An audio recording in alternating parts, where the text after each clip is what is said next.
G Sudhakaran CPM വിടാനിരുങ്ങുകയാണ്, membership പുതുക്കുന്നില്ല എന്ന് പറയുന്നു. അപ്പോൾ ഇനി അടുത്ത് BJPയിലേക്കാണോ പോകുന്നത്? അല്ല, ജി സുധാകരൻ കുറേ കാലമായിട്ട് ആലപ്പുഴ ജില്ലയിലെ CPM നേതൃത്വവുമായിട്ട് അഭിപ്രായ വ്യത്യാസവും ഒക്കെ ആയിട്ട് നിൽക്കുകയാണ്. പല കാരണങ്ങൾ കൊണ്ട് ജി സുധാകരൻ്റേതായ കാരണങ്ങൾ നിരത്താനുണ്ട് അതിനകത്ത്.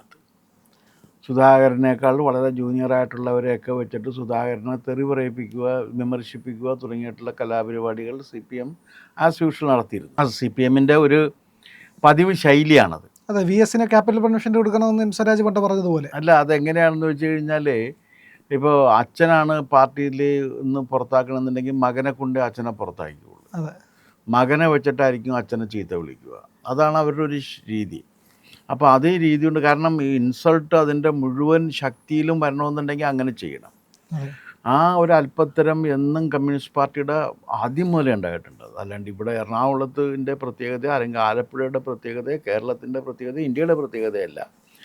കമ്മ്യൂണിസ്റ്റ് പാർട്ടിയെ രൂപീകരിക്കുകയും കമ്മ്യൂണിസ്റ്റ് പാർട്ടിക്ക് ഒരു പാർട്ടി സ്ട്രക്ചർ ഉണ്ടാക്കുകയും ചെയ്തതിന് ശേഷം പാർട്ടിക്ക് ഒരു സ്ട്രക്ചർ ഉണ്ടാക്കി കൊടുത്തത് ലെനിനാണ്. അതാണ് മാർക്സിസം ലെനിനിസം എന്ന് പറയാൻ കാരണം. മാർക്സിസത്തെ ലെനിനിസം എന്ന് പറഞ്ഞാൽ ഇതിൻ്റെ ഒരു പാർട്ടി സ്ട്രക്ചർ ഉണ്ടാക്കിയതിനെയാണ് ഈ പറയുന്നത്. അതിലാണ് അദ്ദേഹം മറ്റേ ഡെമോക്രാറ്റിക് സെൻട്രലിസം എന്ന് പറയുന്ന കേന്ദ്രീകൃത ജനാധിപത്യം, ഉൾപാർട്ടി ജനാധിപത്യമല്ല, കേന്ദ്രീകൃത ജനാധിപത്യം.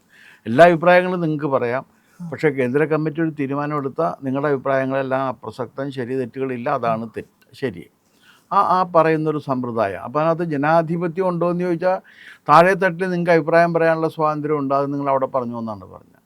അതനുസരിച്ചിട്ട് മുകളിലെ തീരുമാനങ്ങൾ മാറുന്നൊരു സമ്പ്രദായമൊന്നും അതിനില്ല. അപ്പോൾ ഡെമോക്രാറ്റിക് സെൻട്രലിസം ഇതൊക്കെ കൊണ്ടുവന്ന് ലെനിനാണ്. ആ ലെനിൻ കൊണ്ടുവന്നിരിക്കുന്ന പാർട്ടി സംവിധാനത്തിൻ്റെ ഘടകമായിട്ട് തന്നെയാണ് ഇപ്പോഴും പെരുമാറുന്നത്. കേരളത്തിലെ പാർട്ടി അങ്ങനെ തന്നെയാണ് പ്രവർത്തിച്ചുകൊണ്ടിരിക്കുന്നത്. ആ കേരളത്തിലെ പാർട്ടിയിലെ ഒരു ഘടന അനുസരിച്ചിട്ടുള്ള സുധാകരണ അഭിപ്രായ വ്യത്യാസങ്ങൾ വന്നിട്ടുണ്ട്, പണ്ട് മുതലേ വന്നിട്ടുണ്ട്. മറ്റേ രാഘവൻ നാസറുമായിട്ട്, നാസർ, അതിൻ്റെ ജില്ലാ സെക്രട്ടറിയുമായിട്ട് അഭിപ്രായ വ്യത്യാസമുണ്ട്.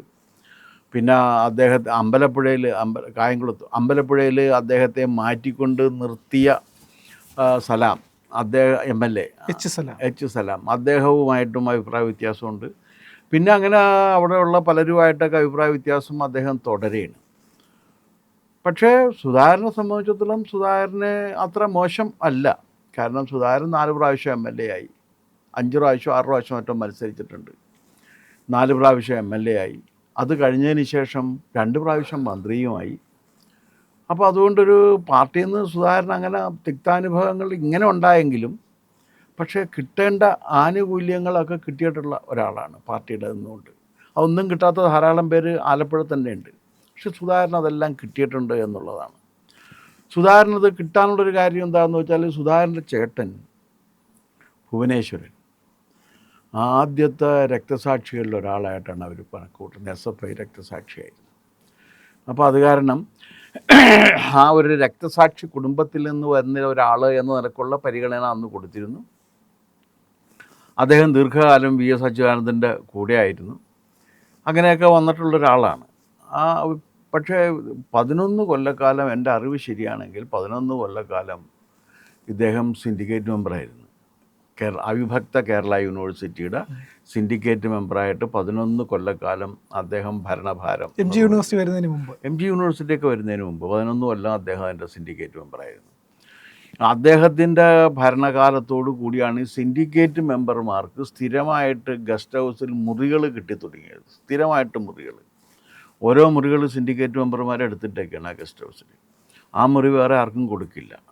അവിടെ ഇരുന്നുകൊണ്ട് സിൻഡിക്കേറ്റ് മെമ്പർമാരുടെ ഭരണഭാരത്തിൻ്റെ തുടക്കത്തിൽ ഇദ്ദേഹത്തിൻ്റെ സംഭാവനയും ഉണ്ട് അതിനകത്ത്. പക്ഷെ അദ്ദേഹത്തിനൊരു ഗുണമുള്ളത് എന്താണെന്ന് വെച്ച് കഴിഞ്ഞാൽ, അദ്ദേഹം അഴിമതിക്കാരനല്ല. സാമ്പത്തിക അഴിമതി തീരെ ഇല്ലാത്ത ഒരാളാണ്. 10 പൈസ അങ്ങോട്ടും ഇങ്ങോട്ടും ഒന്നും മാറ്റുന്ന ഒരാളേ അല്ല. അദ്ദേഹത്തിൻ്റെ ഒരു കാര്യം ഞാൻ കേട്ടിട്ടുള്ളത് എന്താണെന്ന് വെച്ചാൽ, ഇദ്ദേഹം എവിടെയെങ്കിലും പോകുമ്പോൾ ഡ്രൈവർക്ക് കൊണ്ടുപോകുമല്ലോ. അപ്പോൾ ഈ ഡ്രൈവർക്കും ഭക്ഷണം മേടിച്ച് പോകുമ്പോൾ ഒരുമിച്ചാണല്ലോ ഭക്ഷണം. പക്ഷേ ആ പൈസ ഡ്രൈവറുടെ കയ്യിൽ നിന്ന് പുള്ളി തിരിച്ച് വാങ്ങിക്കും. എന്താ കാര്യം എന്ന് വെച്ച് കഴിഞ്ഞാൽ, ഡ്രൈവർക്കും കിട്ടുന്നുണ്ട്, എന്ത് കിട്ടുന്നുണ്ട്, ബാറ്റ കിട്ടുന്നുണ്ട്, DA കിട്ടുന്നുണ്ട്, പുള്ളിക്കും അത്രയേ ഉള്ളൂ. അപ്പോൾ അതുകൊണ്ട് അയാൾ ആ പൈസ കൊടുക്കണം എന്നുള്ള അഭിപ്രായക്കാരനാണ് പുള്ളി. അങ്ങനെയൊന്നും ഡ്രൈവർക്ക് ഭക്ഷണം മേടിച്ച് കൊടുത്തു കളയാം എന്നൊക്കെ തീരുമാനിക്കുന്ന ഒരാളല്ല. അത്ര കൃത്യമായിട്ട് കണക്കുകൾ സൂക്ഷിച്ചു പോകുന്ന ഒരാളാണ്. കൃത്യമായിട്ട് പാർട്ടിക്ക് ലെവി കൊടുത്തുകൊണ്ടിരിക്കുന്ന ഒരാളാണ്. ഇത് അദ്ദേഹത്തിൻ്റെ ഒരു പോസിറ്റീവായിട്ടുള്ള വശമാണ്. പിന്നെ അദ്ദേഹത്തിൻ്റെ ഒരു പ്രത്യേകത എന്ന് വെച്ചാൽ അദ്ദേഹം കവിയുമാണ്. അത് ഒരു കാര്യം ഉണ്ടായിരുന്നില്ല എന്ന് പലപ്പോഴും നമുക്ക് തോന്നിയിട്ടുണ്ട് അദ്ദേഹം. പക്ഷേ അദ്ദേഹത്തിൻ്റെ വിശ്വാസം, അദ്ദേഹം വളരെ അറിയപ്പെടുന്ന അല്ലെങ്കിൽ അറിയപ്പെടേണ്ട, വളരെ സ്വാധീനം ഉണ്ടാക്കേണ്ട, വളരെയേറെ കവിത്വസിദ്ധിയുള്ളൊരു കവിയാണ് എന്നാണ് അദ്ദേഹം ധരിച്ചിരിക്കുന്നത്. പക്ഷേ അത് അല്ലെങ്കിൽ അദ്ദേഹത്തിൻ്റെ ഈ വ്യക്തി ജീവിതത്തിൽ ഈ കവിത എഴുതും എന്നൊരു ദൂഷ്യം മാറ്റിവെച്ച് കഴിഞ്ഞാൽ അദ്ദേഹത്തിന് വേറെ ദൂഷ്യമൊന്നും ഇല്ലാത്ത ഒരാളായിട്ടാണ് അദ്ദേഹത്തെ പൊതുവെ കമ്മ്യൂണിസ്റ്റുകാരും അല്ലാത്തവരും ഒക്കെ പരിഗണിച്ചിട്ടുള്ളത്. അദ്ദേഹം ആ നിലക്ക് അങ്ങനെ വളർന്നു വരികയും നിലനിൽക്കുകയും ചെയ്തിട്ടുള്ള ഒരാളാണ്. അദ്ദേഹം ശരിക്കും കൊല്ലത്തുകാരനാണ്. കൊല്ലത്തു നിന്നാണ് അദ്ദേഹം ആലപ്പുഴ വന്നത്. ആലപ്പുഴ സ്വദേശമാക്കി സ്വീകരിച്ചതൊക്കെ അതിന് ശേഷം അദ്ദേഹം ശരിക്കും കൊല്ലത്തുകാരനാണ്, കൊല്ലം ജില്ലക്കാരനാണ്, ഇവിടെ വന്നതാണ്. കൊല്ലം ജില്ലയിൽ എൻ ശ്രീധരൻ എന്ന് പറഞ്ഞാൽ വളരെ പ്രസിദ്ധനായ ഒരു നേതാവുണ്ടായിരുന്നു. അദ്ദേഹം ഒരു ആക്സിഡൻറ്റിൽ മരിച്ചു പോവുകയാണ് ചെയ്തത്. പാർട്ടി കേന്ദ്ര കമ്മിറ്റിയോ അതല്ല സ്റ്റേറ്റ് കമ്മിറ്റിയോ മറ്റോ കഴിഞ്ഞ് വരുന്ന വഴിക്ക് ഒരു കാർ ആക്സിഡൻറ്റിൽ മരിച്ചുപോയി. അതായിരുന്നു ഈ എൻ ശ്രീധരൻ അതുപോലെ വളരെ സത്യസന്ധനായിട്ടുള്ള മനുഷ്യനായിരുന്നു. നല്ല അർപ്പണബോധത്തോടുകൂടി കമ്മ്യൂണിസ്റ്റ് പാർട്ടി കെട്ടിപ്പടുക്കുന്നതിന് വേണ്ടി പ്രവർത്തിച്ചിട്ടുള്ള ഒരാളാണ് എൻ ശ്രീധരൻ്റെ പേരിലാണ് ആശുപത്രിയൊക്കെ അവിടെ കൊല്ലത്ത് വന്നിരിക്കുന്നത്. അപ്പോൾ ആ എൻ ശ്രീധരൻ്റെ ഒരു ശിഷ്യനായിട്ട് വന്നതിന് ശേഷം പിന്നെ ആലപ്പുഴ വരികയും ആലപ്പുഴ അദ്ദേഹം കേന്ദ്രീകരിച്ച് പ്രവർത്തിക്കുകയും ഒക്കെ ചെയ്തിട്ടാണ് അദ്ദേഹം പാർട്ടിയിൽ വരുന്നത്. എന്തായാലും എൻ ശ്രീധരൻ്റെയും മറ്റും ഗുണം കൊണ്ട് ആകണം അദ്ദേഹം തീർച്ചയായിട്ടും ശരിയാണ് ഒരു സംശുദ്ധമായ രാഷ്ട്രീയ പ്രവർത്തനം, എന്നുവെച്ചാൽ അഴിമതി തീണ്ടാത്ത ഒരു രാഷ്ട്രീയ പ്രവർത്തനം സാധ്യമാണ് എന്ന് തെളിയിച്ചു എന്നുള്ളത് സുധാകരൻ്റെ വലിയ സംഭാവനയാണ്. പിന്നെ ഇനിയിപ്പോൾ അദ്ദേഹം ഏതെങ്കിലും ഒരു പാർട്ടിയിലേക്ക് സുധാകരൻ പോകും എന്ന് ഞാൻ വിശ്വസിക്കുന്നില്ല. കോൺഗ്രസ്സായിട്ട് ചർച്ച നടത്തുന്നൊക്കെ അതൊക്കെ ഇങ്ങനെ പറയുന്നുണ്ട്. സുധാകരനെ പലരും പോയി കാണാറുണ്ട്. പക്ഷേ സ്വന്തം സഹോദരനെ കൊലപ്പെടുത്തിയ പാർട്ടിയിലേക്ക് അദ്ദേഹം അല്ല, അതൊന്നും രാഷ്ട്രീയത്തിലൊരു പ്രശ്നമല്ലല്ലോ. കാരണം എം വി രാഘവൻ എവിടെ കണ്ടാലും തല്ലിയിരുന്ന CPM-ലേക്കല്ലേ എം വി രാഘവൻ്റെ മകൻ നികേഷ് കുമാർ പോയത്. അതൊന്നും രാഷ്ട്രീയത്തിലൊരു ഘടകങ്ങളല്ല. അഥവാ അതല്ല, കാരണം അന്ന് അതായിരുന്നു ശരി, ഇന്ന് ഇതാണ് ശരി എന്ന് പറഞ്ഞാൽ രാഷ്ട്രീയത്തിൽ നീതീകരണം ആയി. രാഷ്ട്രീയത്തിൽ അത്രയും നീതീകരണമേ ആവശ്യവുമുള്ളൂ. അതുകൊണ്ട് സഹോദരനെ KSUക്കാർ കൊന്നു, അതുകൊണ്ട് അദ്ദേഹം കോൺഗ്രസ്സിൽ പോകില്ലേ എന്നുള്ളതല്ല. പക്ഷെ അദ്ദേഹത്തിൻ്റെ പ്രായം അദ്ദേഹത്തിന് അത്രയും ആയിട്ടുണ്ട്. ഏതാണ്ട് 80 വയസ്സിൻ്റെ അടുത്ത് അദ്ദേഹത്തിന് പ്രായമായിട്ടുണ്ട്. ആരോഗ്യ പ്രശ്നങ്ങളുണ്ട്. അപ്പോൾ ഇനി അങ്ങനെ നിന്നിട്ട് ഏതെങ്കിലും ഒരു പാർട്ടിയിൽ പോയി നിന്ന് ഫൈറ്റ് ചെയ്യാനുള്ള അത്രയും ആരോഗ്യം അദ്ദേഹത്തിന് മനസ്സുണ്ടെങ്കിലും ശരീരത്തിൻ്റെ ആരോഗ്യം അതിന് സമ്മതിക്കുന്നതല്ല. അദ്ദേഹത്തിന് അതിന് മനസ്സുണ്ട്, അദ്ദേഹം ഒരു ഫൈറ്ററാണ്, ആ ഫൈറ്റ് ചെയ്യാനുള്ള അദ്ദേഹത്തിന് താല്പര്യമുണ്ട്.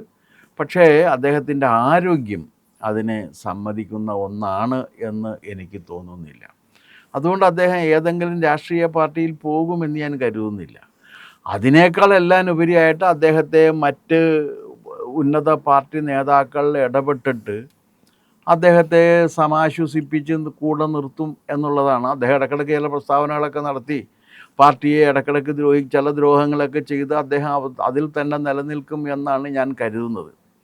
അതല്ലാതെ അദ്ദേഹം ഇപ്പോൾ ഉടനെ തന്നെ ഏതെങ്കിലും ഒരു പാർട്ടിയിലേക്ക് ഈ തെരഞ്ഞെടുപ്പ് കാലഘട്ടത്തിൽ പോകുമെന്ന് ഞാൻ കരുതുന്നില്ല. തെരഞ്ഞെടുപ്പിൽ സീറ്റ് കൊടുക്കാത്തതുകൊണ്ടാണോ ഇനി ഒരു പിണക്കം? സീറ്റ് കിട്ടണമെന്ന് അദ്ദേഹത്തിന് ആഗ്രഹം ഉണ്ടായിരുന്നു എന്നാണ് ആലപ്പുഴയിലുള്ള പാർട്ടി നേതാക്കൾ എൻ്റെ അടുത്ത് നേരിട്ട് പറഞ്ഞത്.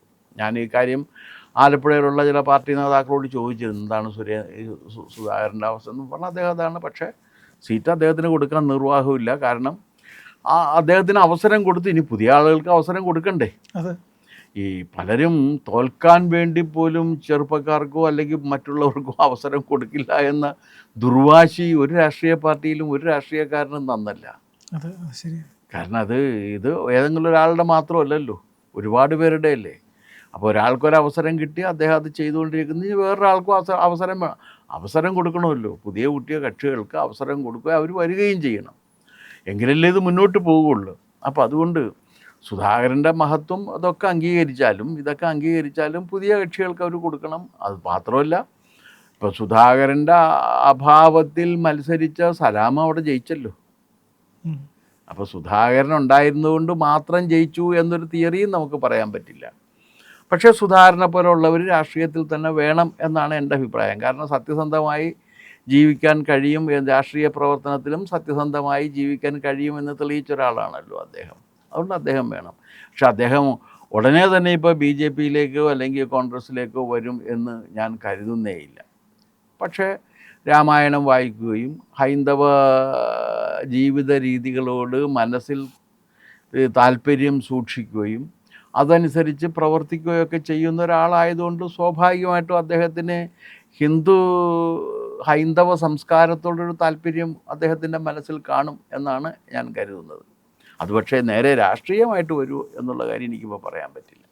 പ്രിയപ്പെട്ട പ്രേക്ഷകരെ, നിങ്ങൾ ഇന്ത്യ ലൈവിന് നൽകുന്ന പിന്തുണയ്ക്ക് നന്ദി. നിങ്ങളുടെ പിന്തുണ ഞങ്ങൾക്ക് സബ്സ്ക്രിപ്ഷനായിട്ട് ആണ് ലഭിക്കേണ്ടത്. നിങ്ങൾ അതുകൊണ്ട് ദയവായി ഇന്ത്യ ലൈവ് സബ്സ്ക്രൈബ് ചെയ്യുക. ഇന്ത്യ ലൈവിൻ്റെ ലോഗോയിൽ ക്ലിക്ക് ചെയ്യുക. ചാനലിനകത്തേക്ക് പ്രവേശിച്ച് ചാനലിൻ്റെ സബ്സ്ക്രൈബ് ബട്ടൺ അമർത്തുക. അതോടൊപ്പം തന്നെ ബെല്ലൈക്കൺ അമർത്തുമ്പോൾ യഥാസമയത്ത് നിങ്ങൾക്ക് ഞങ്ങളുടെ നോട്ടിഫിക്കേഷൻ ലഭിക്കും.